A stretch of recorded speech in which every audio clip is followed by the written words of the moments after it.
Well, it's a homecoming that's making history for this small valley city. For many, this moment isn't about fashion. It's about representation, roots, and what's possible. Inside the John Palacio Center in Huron, the sound of mariachi fills the room.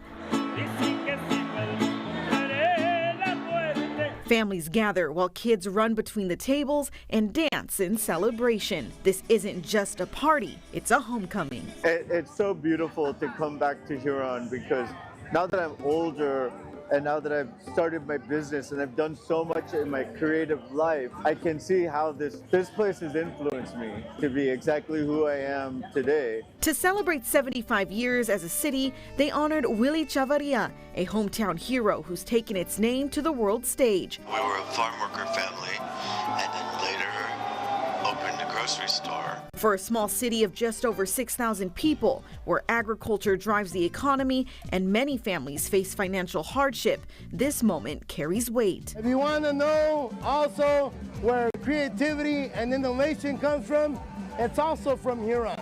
Willy Chavarria is a testament to that. So, you know, Willy has set the path, and I think it's a good thing that he's opened up the door to know that you could be Mexicano, Latino, Chicano, be macho, but be humble. The day was all about connection, with food, giveaways, photos, and autographs, as community members waited in line for their chance to meet Chavarria for the first time. He was like, "You're from here?" I'm like, "Yeah, I'm from Parkside. I grew up here in Huron." He's like, "Oh, that's so cool. Who's your family?" So for him to connect with us, as he was still part of here, was amazing. I love that. At the center of all of the excitement, Willy Chavarria reflects on the place he calls home. So I look at my work and I look at my runway shows and my photography and everything, and somehow it's all inspired by my family and my growing up here in this beautiful, beautiful, small town. Chavarria says growing up in Huron shaped not just his art,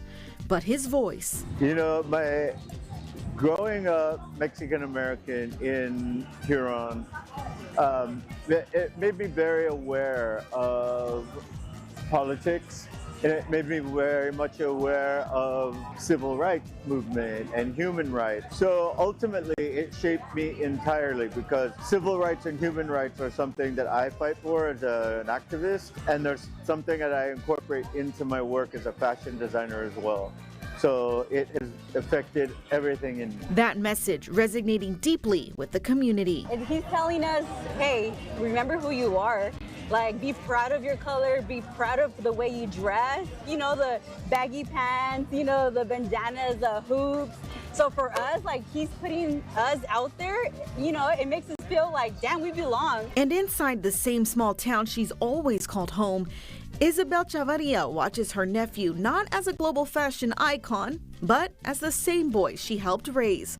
For her, it's not the fame that stands out, it's the impact. Out of 100, he was 1 out of 100 in the world, named one of the most influential, and that makes me the proudest. I break down because if he can save one life, by influencing someone like that, you saved the world. From Huron to Paris and back again, a reminder that no matter how far you go, home is always part of the story.